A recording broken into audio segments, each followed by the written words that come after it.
A nuestra invitada de hoy poco hacía pensar que aquella veinteañera preocupada por los exámenes finales de la Complutense, proyecto de historiadora o geógrafa, iniciaría su andadura profesional en el mundo de las antigüedades. No era un anticuario más, no era algo común. Como no lo sería nada de lo que hiciera desde entonces. Creó uno de los portales de empleo más relevantes del país y desde hace casi una década, pico y pala se dedica a hacer más grande el ecosistema de emprendimiento español. South Summit lleva su sello. Con la certeza de que querer es poder, hoy está con nosotros María Benjumea. Bienvenida a News to You. Bueno, un lujazo estar aquí contigo y con vosotros, con News to You. Bueno, muchas gracias. Tu historia empieza muy alejada de lo que ha sido luego. Totalmente, no solamente por geografía e historia, que fue en mi carrera, sino que como me gustaba todo el mundo de la historia, de la cultura y demás, mi primer tema fue hacer oposiciones, no te lo pierdas. Nunca he agradecido más un suspenso, porque si los hubiese aprobado, pues a lo mejor mis derroteros hubiesen ido por otra parte muy diferente. Así que nunca hay mal que por bien no venga. ¿Qué oposición era? ¿A qué organismo? Hice TAC, técnico de administración civil, y mi idea era pues meterme en un Ministerio de Cultura, de ahí meterme en televisión y demás, pero siempre con el objetivo, siempre me he divertido ese mundo, pero siempre que me he divertido en ese momento, luego ya me fui por otros derroteros muy distintos. El otro día tuvimos aquí a Jesús Celada, que ahora es miembro de la Asamblea de Madrid por el Partido Socialista, y su carrera empieza parecido, empieza siendo ingeniero,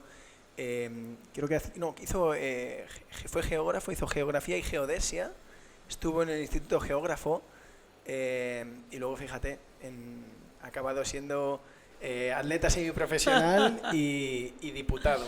O sea, que es que las historias a veces no tienen nada que ver. Nada que ver. ¿Hay algo en común con el mundo de la historia, el mundo del arte, que te empezó a interesar un poco luego con lo que haces ahora? Bueno, yo creo que está todo vinculado, es decir, pero está vinculado de temas que te gustan, ¿no? Y además meterle pues ganas, ilusión a las cosas. Yo tengo que decir, como me presento siempre como startupera y además con mi edad, en este momento de 67, que no hay nada que me divierta más, tú piensas que en ese momento, cuando yo hice la carrera de historia, la hice porque me gustaba. Era geografía e historia, pero luego me especialicé en historia porque me gustaba el tema. Importaba un rábano mi formación, es decir, es que nada tiene que ver con lo que hoy día estamos acostumbrados, ¿no? En una mujer, en ese momento ya íbamos en un porcentaje muy importante a la universidad, pero empieza con mi generación, por eso empieza a reducirse la natalidad, ¿no? Y luego monté todo el mundo de taller de arte porque me encanta la historia, me encanta el arte y además ahí se hacían muchas cosas diferentes. Entonces, ¿qué era? Ponerle ilusión y ganas, ¿no? Pero bueno, te diré que taller de arte no duró más de 1 año y medio y estábamos deseando casi cerrarlo y empezar una nueva aventura por una razón clarísima. Nos puso un momento malísimo y luego, por otra parte, yo no sabía absolutamente nada de todo ese negocio ni de ese mundo, con lo cual era muy complicado, ¿no? Pero también quiero decirte que ni a mí se me ocurrió la idea de taller de arte, ni a mí se me ocurrió la idea de Círculo de Progreso, que es el origen, muchos años más tarde, de Infoempleo. Y entonces ahí hay una cosa muy bonita en este mundo de emprendimiento en el que estamos, y es que creemos que solamente, hoy día mucho menos, pero siempre ha sido un clásico, que solamente los que tienen ADN de emprendedor, esa visión, son los que pueden crear una compañía. Eso para nada es verdad. En una compañía, en una nueva compañía, que es una startup, pues cualquier nuevo proyecto, necesitas todo tipo de perfiles para hacer un éxito de ellos, ¿no? Y por tanto, cualquier perfil es apto. Pero además de eso, es que hay un tema mucho más interesante. Es que hay muchos proyectos que van surgiendo que te los plantean, que es lo que me pasó a mí, y que tú te apuntas. Y es que nada más, imagínate si hice oposiciones, nada más lejos de mi intención que emprender. Es que no se me ocurría. Entonces ahí está lo bonito, ¿no? Y ese contexto que me encanta que lo hayas sacado, de si tú quieres, puedes. Podemos hacer lo que queramos, porque realmente siempre tenemos una cabida, una adaptación, y a partir de ahí a saber lo que vamos a hacer en nuestra vida, ¿no? A mí si me hubiesen dicho que hubiese hecho todas las cosas que realmente he hecho, pues es que jamás me lo hubiese creído cuando era joven o cuando estaba empezando y cuando me sumó a estos proyectos, y casi hasta el año 90, en donde íbamos haciendo pero cosas por inercia, ¿no? Y a partir de ahí es cuando de verdad empiezo a currar a fondo. Claro, a nivel familiar me imagino que hay un cambio, ¿no? Cuando dices, oye, pues yo quiero opositar, que genera, y más en la época, cierta tranquilidad, a que de repente dices, no, que yo quiero emprender, algo que ahora ya está, es una palabra que está en auge, pero en ese momento no era tan sencillo proclamarse emprendedor, ¿no? Claro, yo ahí no te puedo decir como cualquier emprendedor por una razón muy clara. Y es que ahí es donde está una diferencia todavía más grande. Es que yo soy mujer, ¿vale? Entonces, ¿qué pasa? Que lo que yo hiciera no importaba, me importaba a mí, pero a los demás no había un contexto de preocupación porque, hombre, si tú eras la que tenías, pero entonces yo tenía 25 años, es que yo ya estaba casada. Cuando emprendí Taller de Arte, pero es que yo me sumaba a un proyecto bonito, pero yo no era la que tomaba la decisión de llevar adelante ese proyecto, ¿vale? Es decir, perdóname, ya estaba esperando un niño, ya estaba esperando a mi hija mayor, ¿no? Entonces, pero eran otros tiempos, ahí realmente la diferencia es si quien decidía eso era un hombre, entonces, claro que se ponía en riesgo el tema de decir, oye, que tienes que mantener a tu familia, o si éramos una mujer, y en ese caso, bueno, si tú eras la que tenías que buscarte la vida, pues lógicamente tenías que vivir, pero si estabas casada o si tenías un modus vivendi que más o menos te podían mantener al principio, tu carrera como mujer no importaba nada. Es decir, a ti para lo que te educaban realmente, en general, era para otras cosas, ¿no? Entonces ese es un cambio bestial. Además del cambio que bien dices del emprendedor, ¿no? El emprendedor pues era alguien que montaba una compañía y que realmente pues arriesgaba. El cambio que hay tanto en mujer como en el riesgo, en donde hasta que yo ya muy avanzado Infoempleo, donde primero hicimos un estudio maravilloso que era Mujer y Empleo, Opciones y Decisiones, porque yo quería saber qué es lo que pasaba, cuando yo había visto en mi persona un cambio bestial, desde que empecé a trabajar, pues cuando monté en el 80 Taller de Arte, al año 2004 o 2003, cuando hicimos este estudio, el cambio fue bestial, y ahí, como resultado de ese estudio, que fue maravilloso, hicimos un programa Lidera para trabajar con la mujer, porque la moraleja es trabaja por la mujer y convéncela que podemos hacer lo que queramos, porque es que la sociedad nos necesita y además invierte mucho en nosotros, con lo cual de verdad quiere que estemos ahí, nos lo tenemos que creer y por tanto vamos a reforzar. Y ahí empezamos a trabajar en algo que para mí era inherente a todo lo que había hecho siempre, como era emprendimiento. Y una de las opciones en la mujer que trabajamos era Lidera Emprende. Y ahí es cuando yo ya empecé a trabajar muchísimo en conexión con todo el emprendimiento. Y cuando ya en el año 2010 empecé, porque había vendido en el 7 y me había mantenido en Infoempleo, pero ya lo había vendido y sabía que quería iniciar un nuevo proyecto y empezamos con Spain Startup, y ahí empezó el cambio generalizado en la sociedad, en donde ya, por mucho que te decían que queríamos seguir siendo funcionarios, va a ser que no. Ya estaba el gusanillo del emprendimiento, ¿no? Y eso ha sido muy bonito en estos 10 años que hemos vivido, en donde la transformación, como tú bien sabes, de la sociedad es bestial, maravillosa. ¿Estás de acuerdo conmigo, verdad? Totalmente. María, me da miedo que no se esté escuchando bien. ¿Te podemos acercar un poco más el micro? Bueno, si lo puedes poner un poco más. Mira, si quieres estirar el brazo. Ah, perfecto. Para colocártelo más cerca, perfecto. ¿Así? Sí. Genial. Vale. Pues, bueno, era muy interesante lo que estabas comentando, lo del, sobre todo en tu época más inicial, que dices, bueno, daba un poco igual lo que hiciera, ¿no? Por el hecho de ser mujer. ¿Eso te quita presión o te quita motivación? Bueno, yo creo que no había muchas mujeres que realmente trabajaran. Empezaban algunas de ellas trabajando, pero luego se casaban y lo dejaban. Es decir, no hay muchísima gente de mi edad que haya desarrollado una carrera profesional. Las hay, muchas, y buenísimas en distintos niveles, pero no hay tantísimas, ¿vale? Entonces, es que era distinto, es que el mundo ha cambiado a mejor, insisto, y a mí cuando me hablan inclusive hasta de pérdida de valores de la juventud y demás, digo, de eso nada, es decir, yo creo que el mundo cambiamos a mejor de una manera alucinante y nunca la humanidad ha vivido un momento tan bueno para todos, no solamente para los países desarrollados, sino para todos. Y en el tema este de la mujer está clarísimo, es decir, es que hoy tenemos todo el lugar. Hay que seguir trabajando con nosotros porque nos tenemos que convencer. Yo creo que más que hay que seguir trabajando con la sociedad, pero sobre todo con la mujer, de que de verdad merece la pena, ¿no? Entonces, era eso, ¿sabes? Es que directamente es que era otra cultura, vivíamos en otro momento. Había unas mujeres hiperguerreras maravillosas, que no era mi caso, que ellas sí que lucharon muchísimo por conseguir y que gracias a ellas en ese momento estamos a donde estamos, ¿no?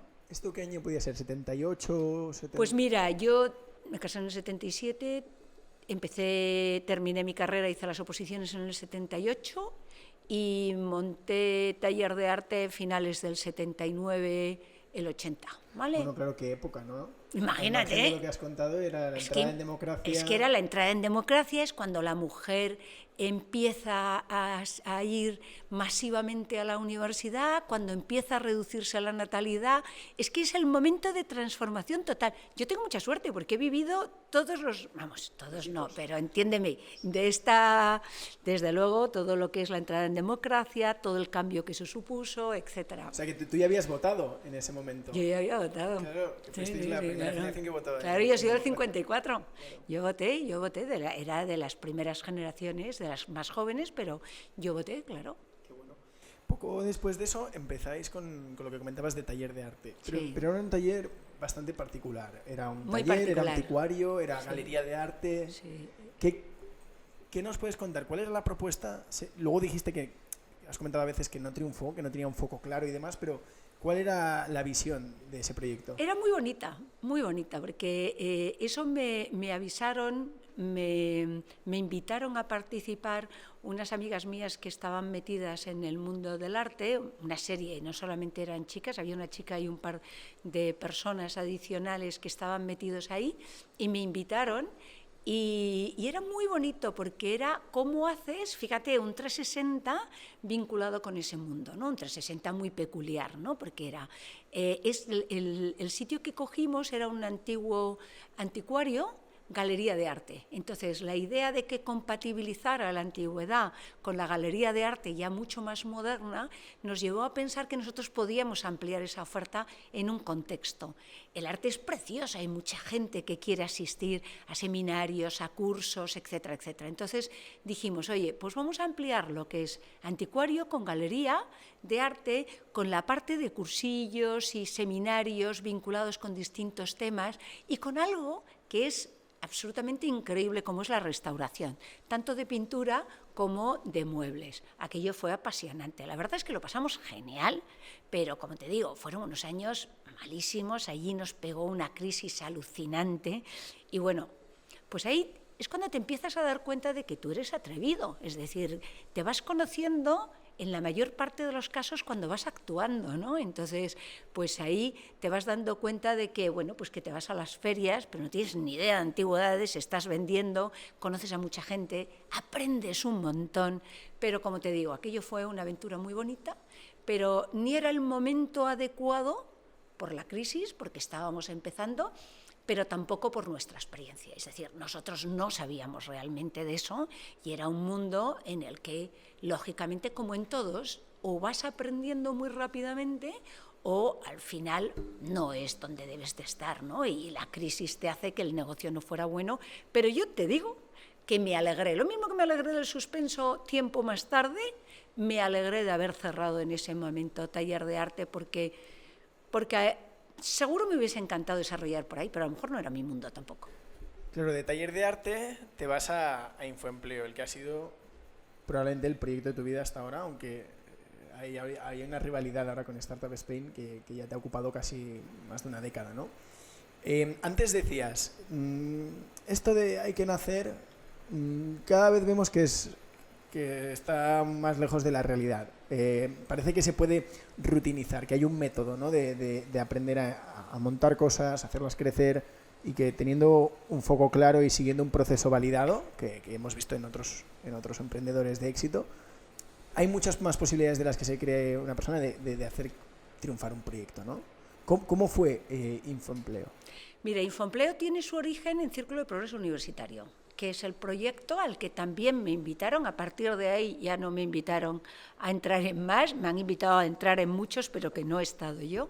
Pero también me dijeron, oye, vamos a hacer una guía de salidas universitarias, ¿por qué no te unes al proyecto? Una guía, un proyecto editorial, ¿vale?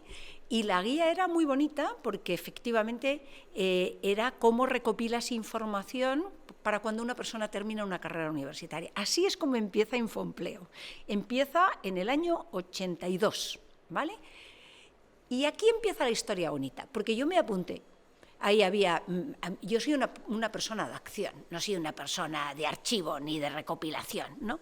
Entonces, ¿qué pasa? Que mi rol claro era cuando nosotros ya teníamos la guía recopilada con toda la información, que eso me aburría, que me mataba, y empezaba la acción de cómo editas la guía, cómo la promocionas, cómo haces todo.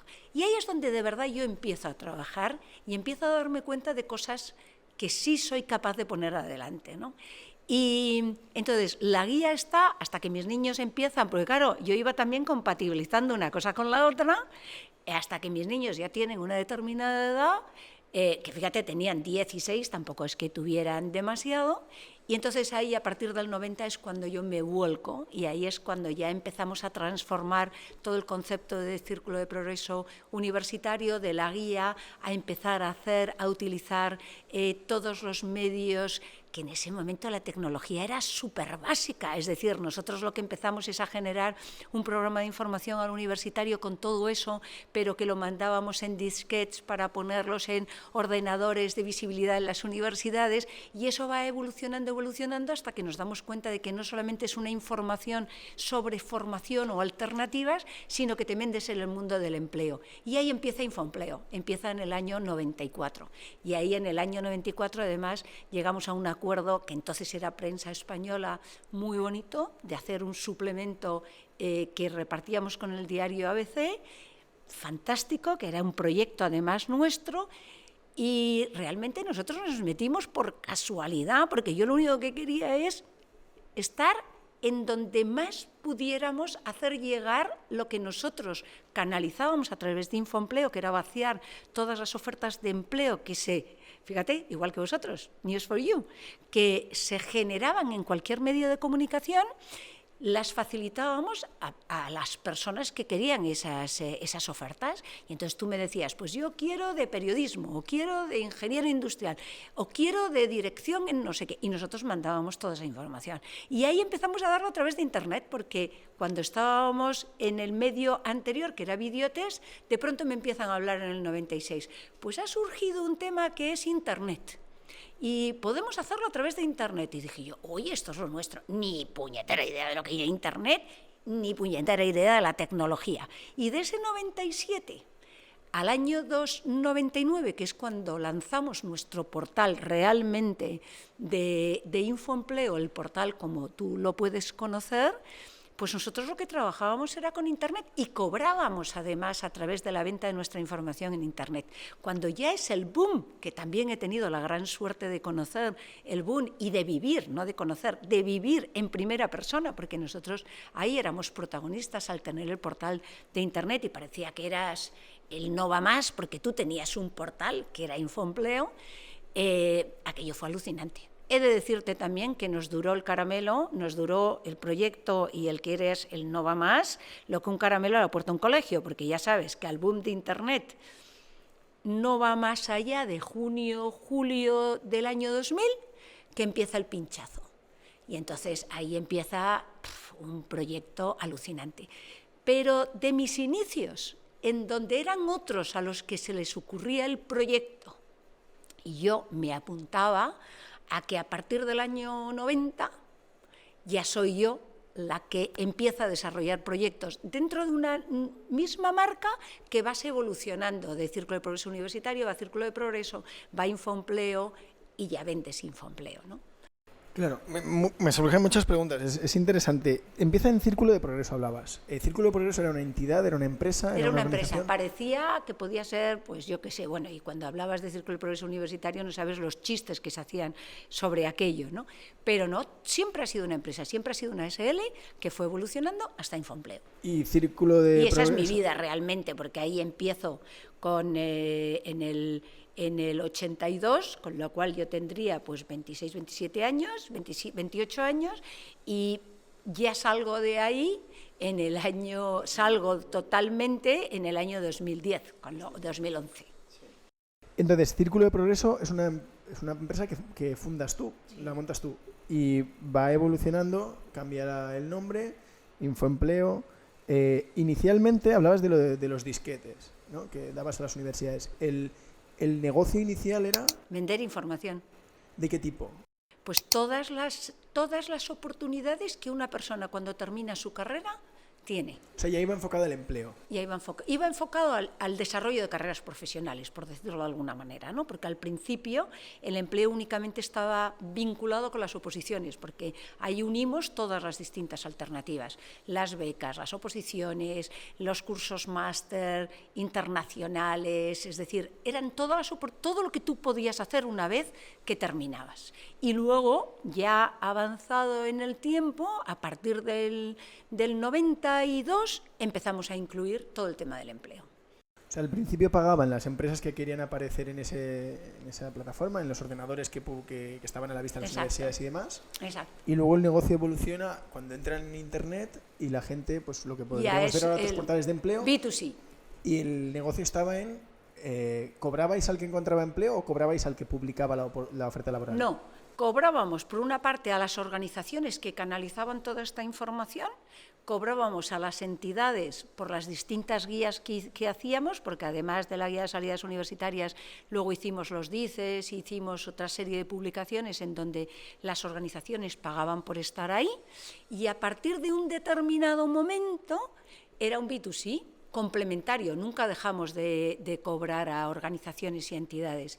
Y en ese B2C era la propia persona la que pagaba por las ofertas que recibía. Se suscribía y pagaba un tanto al mes y nosotros le mandábamos todo. ¿Era como una revista o era sí, digital? Sí, pero era digital. Era a través o los disquetes que les mandábamos y luego, como te digo, el disquete quedó absolutamente absorbido por Internet. Pero pagaban por la información. Es más, cuando nosotros lanzamos el portal de Infoempleo, tuvimos que dejar de cobrar, perdimos, es decir, tuvimos que reinventar nuestro negocio, porque cuando apareció Internet era todo gratis, no podías cobrar. Y tú decías, no, pero si yo no te cobro por lo que los demás te dan y te lo doy mucho mayor, te cobro por un servicio que yo te estoy generando. Entonces, aquello no había manera de que la gente, fíjate, en el periodo tan corto de tiempo que la gente decidió que ya no pagaba por nada de servicio que recibía a través de Internet, cuando llevábamos 6 años cobrando por ese servicio, ¿me explico? Bueno, fue un primer gran reto que tienes que reinventarte tu compañía. Ya no puedes cobrar por lo que es tu vía de ingreso, tienes que ver cómo sustituyes esa vía de ingreso para hacer rentable tu negocio en Internet. Fue un reto muy bonito.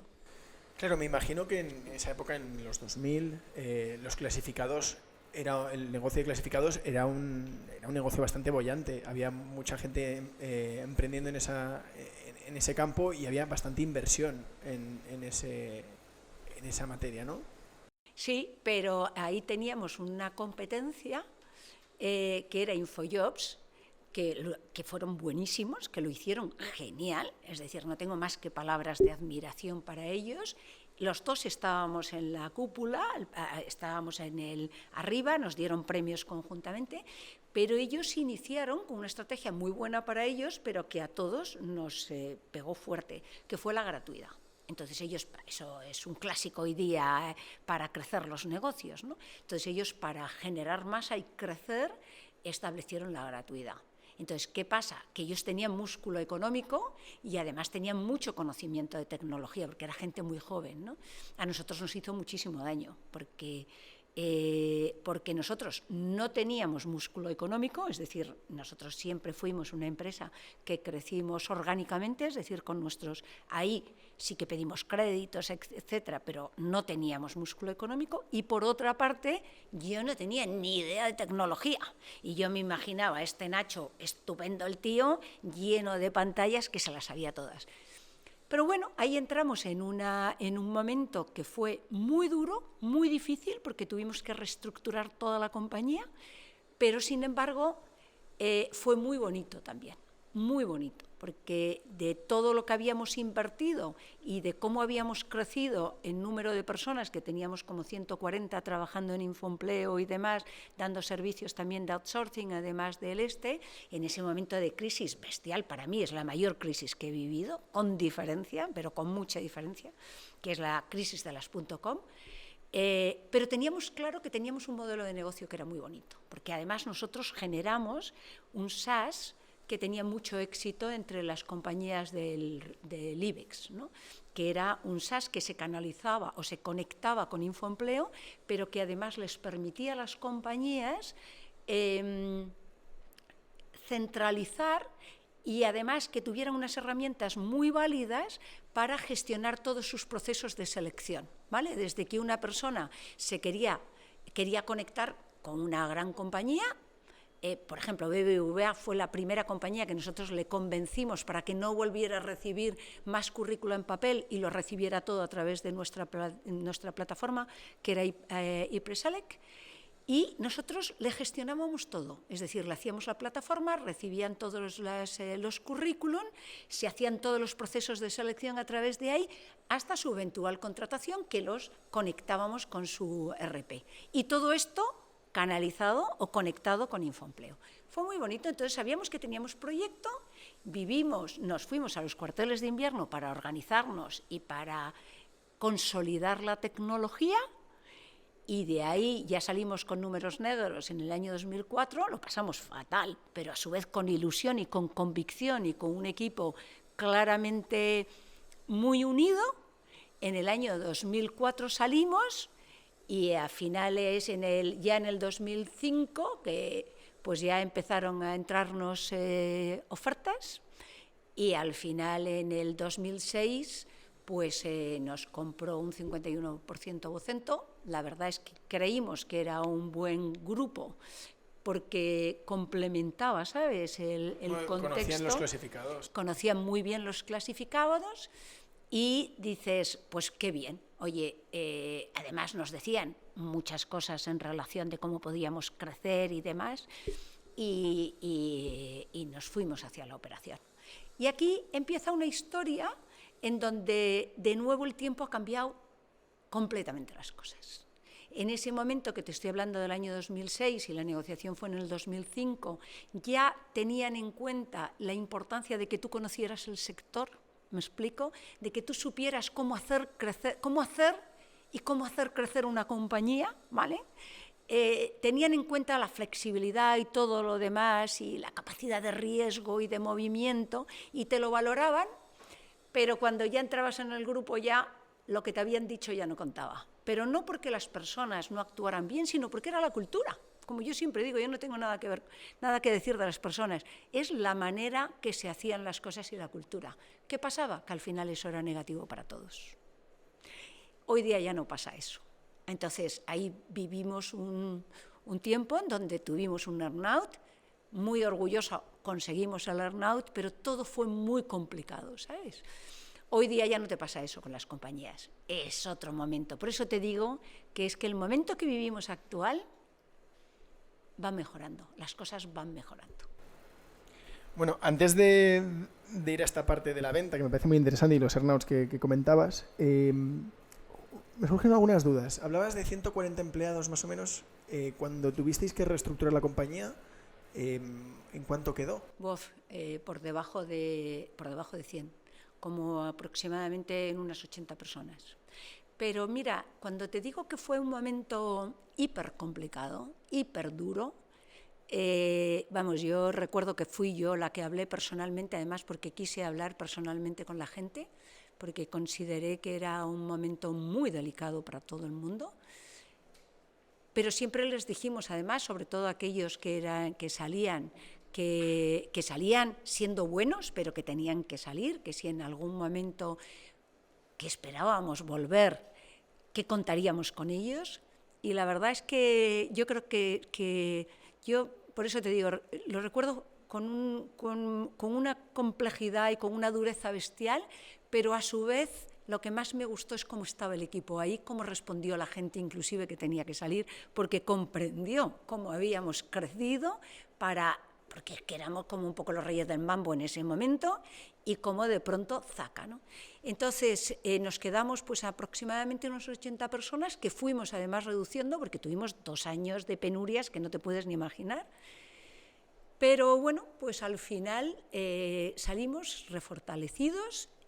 Fuimos además, ahí tuvimos la gran suerte de incorporar una persona maravillosa de tecnología, que era lo que necesitábamos, que se reforzó muchísimo toda esa unidad que te comento, que era servicios profesionales a través de este SaaS de iPresele, que fue una vía para nosotros de generación de negocio extraordinaria. Me imagino que esa era la vía con más margen, ¿no? La vía con más margen, con mucha diferencia, es decir, la parte de infoempleo costaba mucho, es decir, porque el candidato era tu producto, es decir, tú no le cobrabas nada al candidato que ponía nada, no cobrabas nada, ¿no? Tú cobrabas a la empresa que lo utilizaba, pero ya te conté que todo era gratuito y entonces era muy complicado, es decir, era muy complicado. Todas esas cosas, ya sabes, requieren su tiempo. Pero bueno, llegamos a facturar considerablemente a través de Infoempleo. Pero nuestras vías de ingreso eran mucho más el B2B que el B2C. El B2C era mucho más complicado.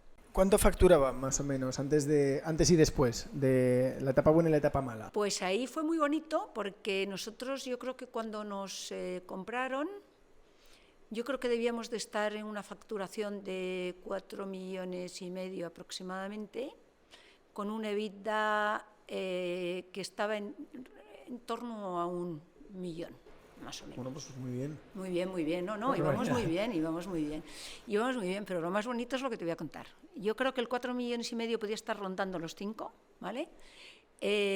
Cuando tú sabes que tú haces una proyección, y ahí está el earn-out, ¿no? Y cuando vendes una compañía, oye, tú valoras en tanto, vale, genial, pero ¿cómo ves esta proyección? Y ahí es donde te meten el earn-out, ¿no? Entonces, nosotros con convicción dijimos, pues mira, nosotros vemos que para 2007 podemos duplicar, estar en un... A ellos lo que les interesaba realmente era el EBITDA, ¿vale? Pero cuando nosotros rematamos el earn-out, cumplimos nuestros objetivos y estábamos en una facturación que superaba los 9 millones en... No llegaba a 2 años, ¿vale?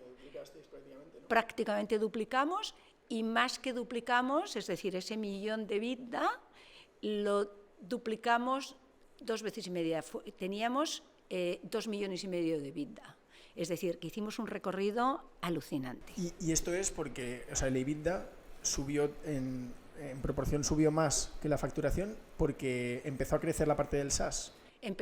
Crecimos bastante en la parte del SaaS, mucho, esa fue una parte muy rentable para nosotros, muy rentable, y además hicimos crecer claramente la facturación del portal. Y luego es muy bonito las características del emprendedor, del startupero. Entonces no se hablaba de startuperos, ¿vale? Entonces eras un emprendedor y antes ni siquiera eras un emprendedor, eras un joven empresario o es que te lo montabas por tu cuenta, ¿vale? Pero entonces ya sí se hablaba de emprendedor. ¿Qué es lo que pasa?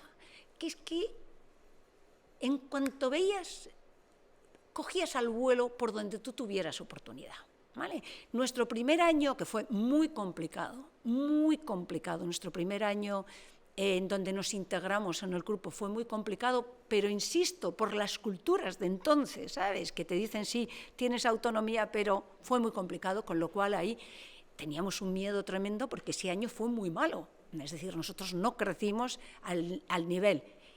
Sin embargo, ya pasado el tiempo, ahí es donde ya conseguí que de verdad nos dejaran la autonomía que nos habían garantizado, y es que aprovechamos todas las oportunidades, nos movimos, oye, y conseguimos los resultados, y yo creo que unos resultados que fueron muy ilusionantes para todos, aunque luego jamás he vivido una pesadilla igual jamás en mi vida profesional como la de un earnout. Es decir, que para la gente que es muy normal, ¿vale?, que le planteen un earnout, que sepa muy bien cómo y que tenga, es decir, que el momento haya cambiado, porque es que las culturas de las compañías influyen mucho. Bueno, estamos hablando de un earnout. Es una palabra que habrá mucha gente que no conozca. Es como un bonus, es un objetivo, ¿no?, que te marca la empresa adquisidora. Tienes toda la razón. Y además es que a mí me horroriza decir términos que se conocen únicamente cuando los vives o los sufres. Yo en ese caso los sufrí. Los sufrí y al final fue beneficioso. Pero un earnout es que a ti te dicen... para que, voy a explicar los términos, no voy a enunciar cómo se dice, ¿no? Un earnout lo que quiere decir es que, vale, yo te digo que de acuerdo, o no de acuerdo, pero de acuerdo a un precio, valor compañía, siempre y cuando tú me consigas unos resultados a 2 años o al tiempo que sea, ¿vale? Entonces, eso es lo que a nosotros nos plantearon. Es decir, si vosotros las proyecciones que nos estáis haciendo a fin de 2007 las cumplís, entonces te digo que sí al precio. Si no, lo que hago es pagarte en este momento un 60%, que era así, o no llegaba al 60% del valor que tú me dices, y el otro 40 y tantos por ciento o 40% lo dejo supeditado a que tú me consigas los resultados correspondientes. Claro, mucha gente se lo plantea así directamente, ¿no? Este es el precio y ese 40% es un bonus por objetivo, si llego, pero quizás es más saludable decir, oye, la empresa vale esto. Es que es así, es como te lo digo. Es decir, que luego puede ser que haya un bonus. O sea, que hicisteis pero el 100%. En nuestro caso no era un bonus. Y nosotros además no vendíamos el 100% de la compañía, vendíamos un 51%, con lo cual tú, que eso es otro tema que a todo el mundo le diré, plantéatelo muy bien. Porque vender un 51% es vender la compañía a mitad de precio. Porque al final, con un 49%, o tú dejas muy claramente definido y haces dejas determinados condicionantes para que no puedan ser con el 50%, o estás muerto, no puedes hacer nada, que ese fue mi caso. Entonces, yo a todo el mundo le diría que tenga mucho cuidado a la hora de vender una compañía, primero, que sepa quién se la vende.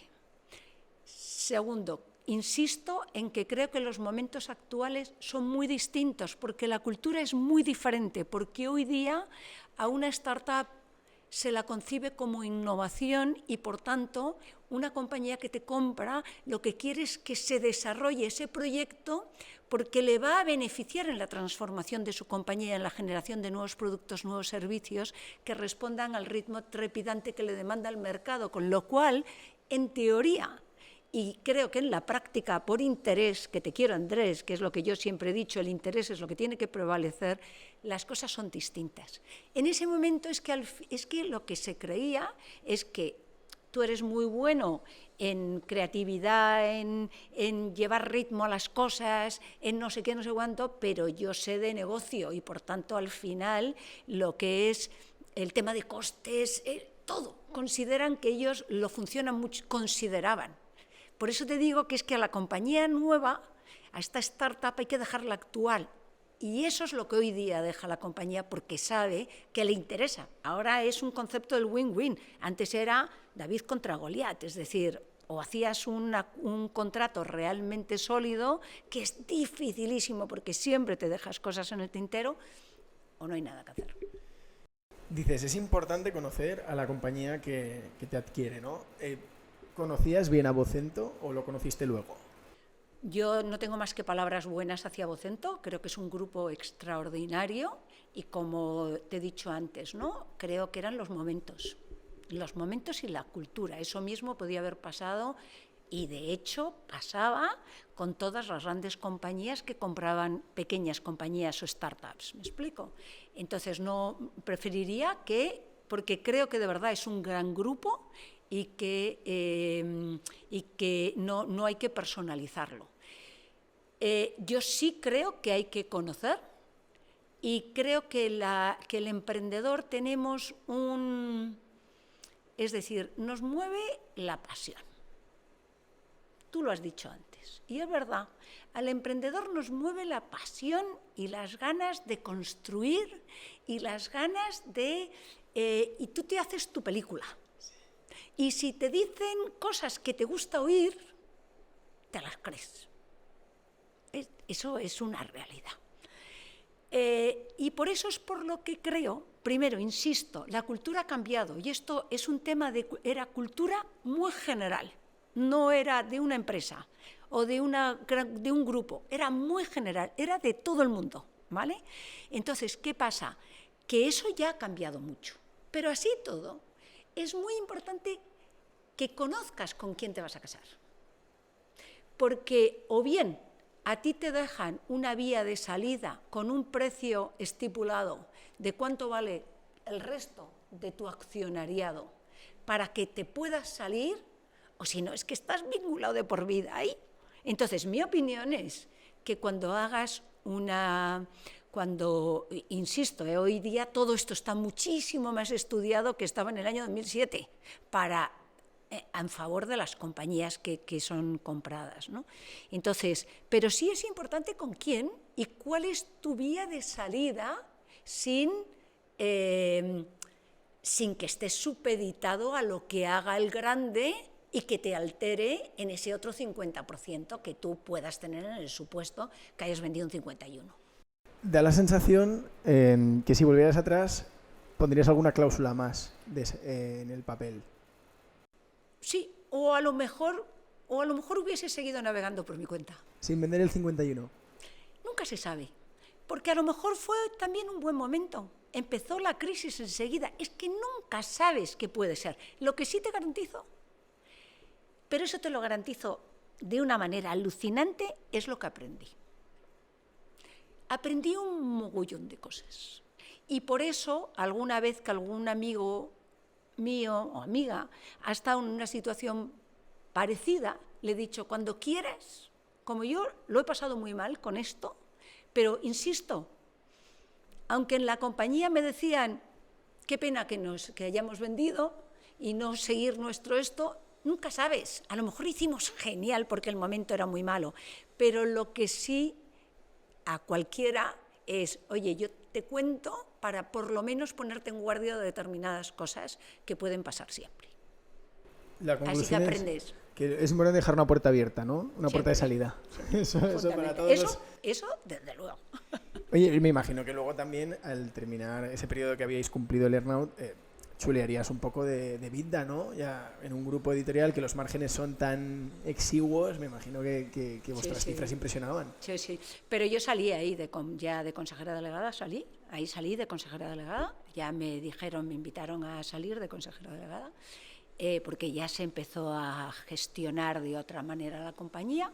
Yo me quedé porque ya estábamos a punto de cerrar y además me lo pidieron, y ya te digo que yo tengo una relación y he mantenido una relación extraordinaria con el grupo, siempre, y sigo teniéndola y los considero mucho.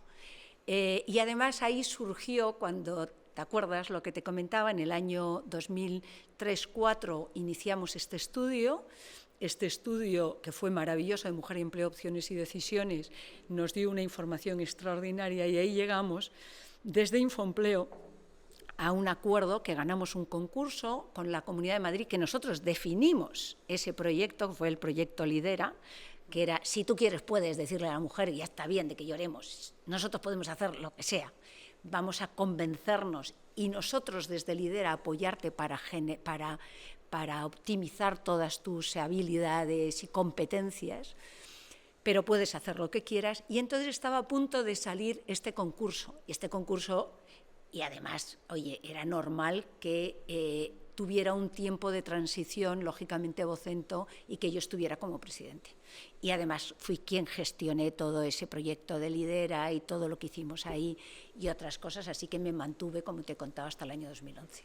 Que cuando empieza Lidera tampoco se hablaba, también fue un proyecto pionero. Bueno, maravilloso. Desde luego que no. Pero ¿sabes lo bueno? Yo he dicho siempre lo que he querido. Jamás me he encontrado con ninguna acritud. Es decir, sé y he estado en foros en donde eran feministas que te mueres y yo contaba lo que pienso, y lo que pienso ya me lo has oído. Es decir, es que yo soy del 54, sé lo que es haberte criado y sé lo que es que hayas recibido una determinada educación, que no quiere decir que todas las mujeres en mi época no importara su educación profesional como no importó en mi casa, pero en mi casa desde luego, y en muchas casas no importaba un carajo, ¿vale? En otras sí, pero no era lo normal. Y por tanto, el tema fue evolucionando y demás. Pero desde luego, yo jamás, a mí nunca me han agredido ni verbalmente por lo que he dicho. Entonces, también llegas a la conclusión de que quizá yo he tenido mucha suerte, o ¿sabes?, en la línea de que todo el mundo me ha permitido, he contado mi ejemplo y el por qué pienso eso, y desde luego aquello fue súper pionero, porque además los primeros grupos, por ahí pasaron 2.000 mujeres, no te creas que fueron pocas, pasaron 2.000 mujeres y iban desde máximas no, pero niveles directivos, mandos intermedios, jóvenes profesionales, tituladas universitarias, de FP, porque mayores de 40, porque mi vida profesional realmente empezó después de los 40 y queríamos demostrar que se podía, emprendedoras, había de todo. Y entonces, de todas esas, los primeros grupos fue muy divertido porque creían que venían a reivindicar. Y cuando nosotros le decíamos, si tú quieres puedes, luego aquello salió maravilloso. Para mí fue un privilegio bestial, porque me sigo encontrando gente que me sigue parando diciendo, yo soy mujer lidera, y para mí aquello fue como una ventana que se abre, que te entra aire fresco y de pronto dices, es que yo puedo conseguir lo que quiero, yo no dependo de los demás. Eso sí, me lo tengo que currar. Y tengo que saber que yo soy la que me lo tengo que currar y que no me lo tienen que hacer los demás. Y eso es el mayor premio que he podido recibir en mi vida. Y eso es lo que veo en este mundo startupero, que es espectacular. Qué bueno. Me imagino que parte de este proyecto entrelaza con lo que acaba convirtiéndose luego en Startup Spain, pero te quería preguntar, no se conoce la cifra de la adquisición, no se ha hecho pública. No. Luego hemos visto que posteriormente el Grupo Vocento ha vendido Infoempleo, sí, pero por una cantidad que nos ha sorprendido, menos de 1.900.000 euros. ¿Cómo ¿Qué siente, aunque ya lo ves desde la perspectiva, pero...? No, yo fui parte de esa venta además, porque yo seguía con el 49%. De hecho, ya te digo que siempre he tenido muy buena relación con ellos y barajamos muchas opciones, inclusive que yo me quedara en un momento determinado con una parte, luego mil cosas, ¿vale? Pues es lo que te digo, es decir, la gran tristeza antes con las compañías, pero eso no pasó solamente con Infoempleo, eso pasó, acuérdate, con montones de compañías vendidas a grandes corporaciones que de pagar una millonada de millones valieron cero. ¿Por qué? El valor se convirtió en cero. Pues porque es lo que te cuento. ¿Qué es lo que no pasa ahora? Porque lo que tú has valorado antes de la operación, debes de seguir haciendo que eso generara. Es decir, si nosotros habíamos multiplicado nuestro EBITDA de 1 millón a 2,5 millones, no llega a 2 años y multiplicas la facturación, algo sabrás hacer, ¿no? Y además posicionas la marca, etcétera, etcétera. Entonces, ¿qué pasaba? Que antes pues se creían que no, que ellos como eran mucho más grandes y saben gestionar mucho más, pero era general, era de todas las compañías, sabían hacerlo mejor. Entonces, eso es clave. ¿Pero y qué pensaron? Bueno, esto ya no va a dar más de sí. ¿Pensaron que el proyecto estaba decreciendo? Dijeron, esto es lo máximo que veremos de Infoempleo. Se gestionaron desde distintos sitios. Luego es verdad que llegó la crisis fue muy mala, ¿vale? Pero se une todo, es decir, se une todo. Creo que es clave, insisto, que en las compañías, cuando se absorben, realmente se sepa que lo más importante que ha hecho que eso se convierta en un éxito es el equipo que hay por detrás. Y que a ese equipo que hay por detrás nunca lo debes dejar perder, a no ser que ya hayas llegado a un acuerdo y sí que tengas un equipo profesional, pero el fundador se puede ir, de hecho se va montones de veces y no pasa nada. A lo mejor es mucho mejor porque profesionalizas la compañía, pero todo tiene que tener un proceso. Si no tienes ese proceso, entonces es malo, que es lo que pasó con montones. Es decir, en el momento en que tú tomas el liderazgo y no tienes en cuenta cómo se han hecho las cosas, pues el tema es muy complicado. Qué bueno. Me imagino que un negocio así se valoraba N veces EBITDA, ¿no? De cara a una valoración de la empresa, una adquisición y demás. Bueno, pues qué bien que hicisteis de récord, ¿no? En 2 años, menos de 2 años. Sí, la verdad es que fue muy bonito, fue una historia muy bonita y lo mismo que te digo que al principio tuvimos que convencerles de lo que se había firmado, pero una vez que ya unos meses más tarde se convenció, en ese año y medio yo no dejé de trabajar en colaboración con ellos y fue muy bonito hasta que ya llegó el earnout famoso, pero mereció la pena. Como todo, aprendes un montón y hay que disfrutar de lo que se ha hecho. ¿En la actualidad sigues vinculada al mundo editorial? No. ¿Cortaste ahí? No. Yo, además, ahí hubo un momento, yo creo que fue como en el 14 o... No, antes, qué tontería. En el 11, en el 12, perdóname, porque Spain Startup, de hecho, empezamos, y eso se lo tengo que agradecer también a Vocento, en el Spain Startup lo empezamos desde Infoempleo, de hecho, y yo ya en el 12 vi que no me sentía a gusto estando en el consejo y demás, y porque las cosas, como es normal, pues van por otros derroteros y demás, y entonces yo ya hablé con ellos y le dije que era mucho mejor que yo ya me desvinculara del todo profesionalmente, que yo ya no estuviera. Una persona, en un hijo mío delegué nuestra participación en el consejo, pero yo ya dejé de ir a los consejos y a todo, y la única cosa que les dije es, como prefiero dejar mi parte ahí con vosotros y ya está. Y lo único que os pido es que me dejéis la marca de Spain Startup. Yo puedo seguir haciendo esto porque puedo hacerlo, es decir, porque no tiene nada que ver, pero os agradecería que me dejarais la marca. La verdad es que en el mejor de los entendimientos me lo dejaron y a partir de ahí ya...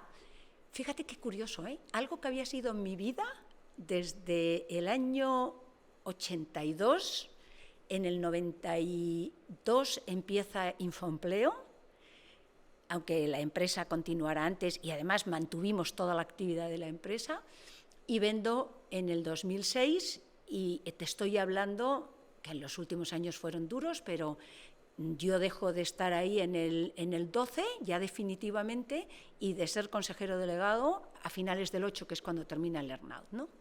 Bueno, pues cuando me voy es ya como, ya lo ves desde otra perspectiva. Ya tú no eres parte de eso, y además fue como habían sido tiempos complicados, pues ya como una liberación. Ya estoy en otro proyecto, ya tengo otra ilusión. Y merece la pena, no hay edades para emprender, no existen las edades. Ahora de 67 y hay que seguir emprendiendo. Desde luego, me imagino que el Consejo de Administración del Grupo Vocento debe ser un sitio bastante interesante. ¿Te han acompañado gente que conociste en esa época en otras aventuras?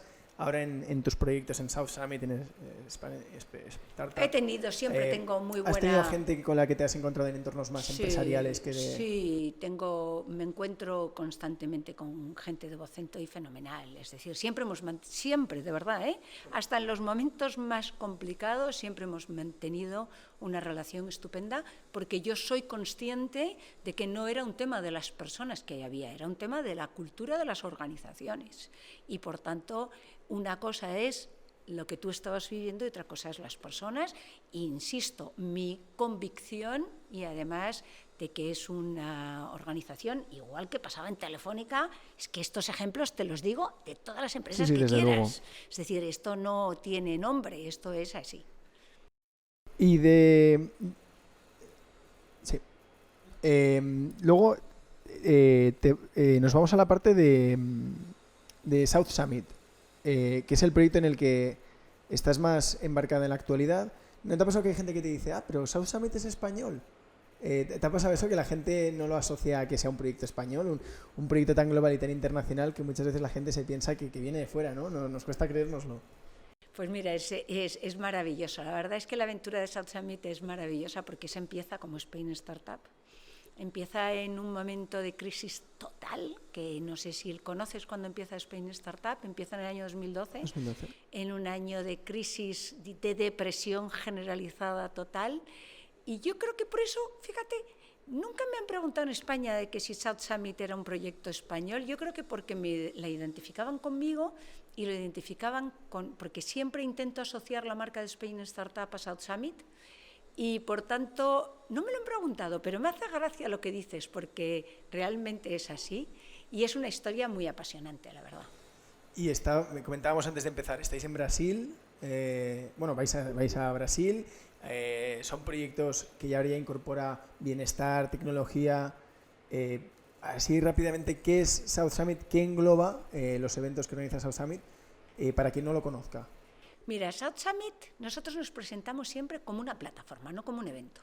Yo no quiero ser un evento, porque es que no lo somos. Es decir, nosotros realmente, dentro de esta plataforma, el objetivo de South Summit es conectar a todos los actores del ecosistema con un foco claro en innovación y con un objetivo determinante, que es que de esas relaciones y de esas conexiones la gente identifique y haga negocio. Es generar negocio. Conectar para generar negocio y con foco en innovación, que es lo que hablábamos antes. Es decir, la innovación es la clave hoy día. Es decir, tú necesitas innovación para desarrollar, y esa es la característica fundamental de una startup, ¿no? Y adicionalmente a eso está todo el tema de la innovación abierta, es decir, lo que hablábamos antes de cómo las compañías te compraban, no es que querían trabajar contigo, te compraban para desarrollar áreas de su negocio, como es en ese caso que hablábamos de Infoempleo, los clasificados, ¿vale? Porque veían que ahí podían desarrollar ese negocio. Ahora es que lo que necesitan es identificar cómo yo puedo hacer nuevos productos, nuevos servicios y, por tanto, el trabajar la corporación con la startup, ir de la mano, construir juntos en beneficio mutuo es determinante. Y eso es lo que nosotros hacemos en South Summit. Y por eso es una plataforma global de conexión de todos los actores. Las más claves en el tema de desarrollo de negocios son las startups, los inversores y las corporaciones. Empresas emergentes y empresas tradicionales. Trabajar juntos con la gasolina del inversor. Y luego ya, fundamental, puesto que esto es talento cualificado, que se sumen los parques y centros tecnológicos, las universidades, que se transforme la idea, porque hay que pasar de ser investigador a crear tu propio, a ser emprendedor y saber que tú eres fundamental para crear negocio, ¿no? Porque yo en este proyecto, en Spain Startup con South Summit, tengo una doble gorra maravillosa. Esto es una compañía, esto tiene que ser rentable. Y además tenemos que crecer, tiene que ser rentable, ¿vale? Con todas las dificultades que hemos pasado y que seguimos pasando. Pero esto es una compañía, ¿vale? Pero a su vez, esto tiene una parte de impacto maravillosa que a mí me importa muchísimo. Y tiene un doble impacto. Uno, en transformación de la sociedad, en hacer que este ecosistema realmente se desarrolle. Y mira, qué suerte la ley que ahora tenemos de la ley de startups, que es increíble, y por tanto a mí me importa muchísimo la transformación y las oportunidades que generas a todo el mundo y que nuestro chip cambie como empresas, como personas y como organizaciones. Y la otra, España. Me importa muchísimo mi país. Y entonces yo voy vestida, como sabes, al South Summit con la bandera española. Voy vestida de rojo y amarillo permanentemente y me voy a Brasil y me coloco el pañuelo gaucho, pero voy vestida de rojo y amarillo. Y ya está. Entonces dices, qué maravilla, ¿no? Porque unes las dos gorras y no dices, no, es que yo solo quiero esto. No. Quiero que esto sea una empresa, pero a su vez poder trabajar en algo tan importante como es generar valor y transformación. ¿Y es rentable South Summit? ¿Está cerca de serlo? Cuesta mucho, pero yo creo claramente en esta empresa. Lo creo porque creo que tenemos unas oportunidades alucinantes. Qué bien. Pues María, te vamos a hacer el cuestionario de despedida que hacemos a todos nuestros invitados. Son preguntas muy rápidas y bueno, si no quieres no tienes por qué justificar lo que contestes. Un libro. De los que más me ha impresionado, ¿te puedo dar dos? Sí, perfecto. El mundo de ayer, sabes de quién es, ¿no? De Stefan Zweig, no, te lo pronunciaré mal, es maravilloso. Y luego uno de un colombiano que no me acuerdo cómo se llama, que es... que no me acuerdo, es espectacular. No me acuerdo del título, pero te lo mandaré. Vale. Una canción. Esa me la preguntas siempre y no... Hay muchas, pero no te sabría decir una. American Pie, pero vamos, como esta tengo 25.000. Lo último que has comprado en Amazon. No soy muy de comprar, pero un ordenador. Vale, muy digital. Siempre pegada al trabajo, ¿eh? No te creas. ¿La aplicación que más usas o tu aplicación favorita? WhatsApp. WhatsApp. Serían las dos, la que más usas y la favorita. Y... Odio escribir y soy la reina del WhatsApp. Y un restaurante.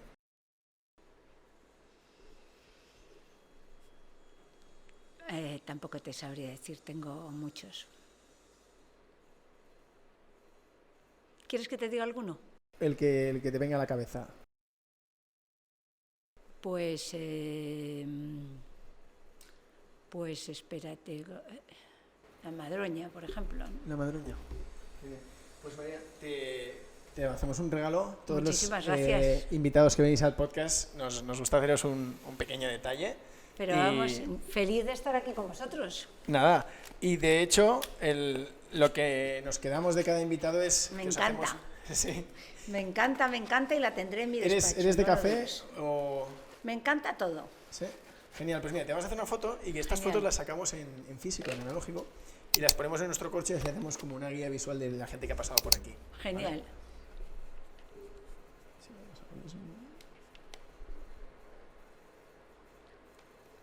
Y además me encanta estar aquí, oye. No sé si ha salido movida. Pues nada, sí, ahora en un minutito lo vemos. Pues nada, muchas pues gracias, María. salgo Ha sido un placer. disparada porque creo...